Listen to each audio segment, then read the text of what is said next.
Today I'm going to talk to you about how to safely carry your baby in the baby carrier once they are here.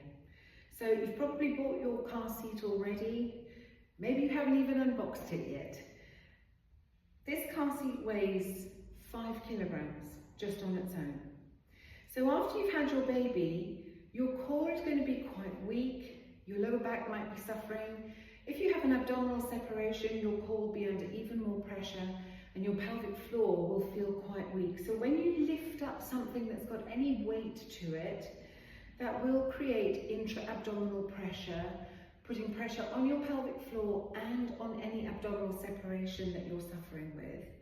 Hopefully, you're going to come along to my postnatal repair courses and fix all of these problems.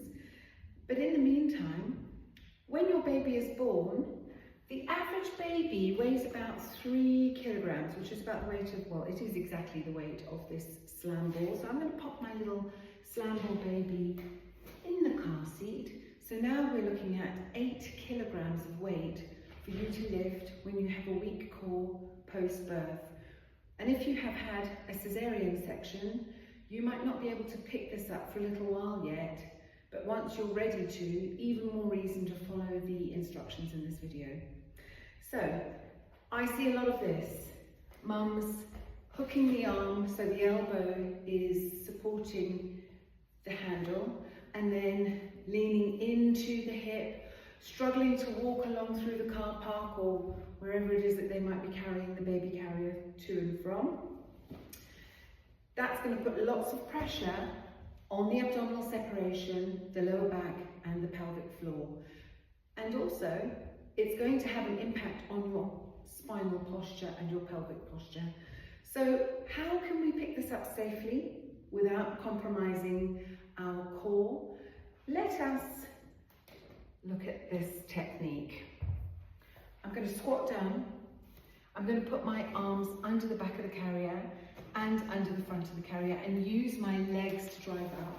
I'm going to carry the carrier to the front of my body so that the weight is evenly distributed right out in the front and the middle.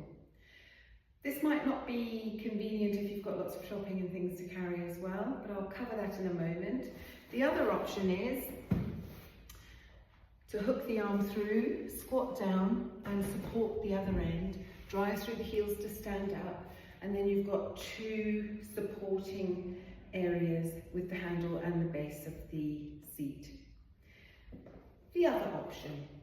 This one I've never got on too well with myself just because I'm a bit awkward with my left hand and I like to use my right hand for carrying things. So let's say you have some shopping and you need to carry your shopping as well as your baby in the carrier. You're going to bend down, hook your arm through the handle and then pop it to the inside, the side of the carrier, grab your shopping, drive up through the heels, and then you are evenly balanced to carry your baby and your shopping. Of course, going back down, you've got to squat too, be careful, make sure you protect your knees and your back.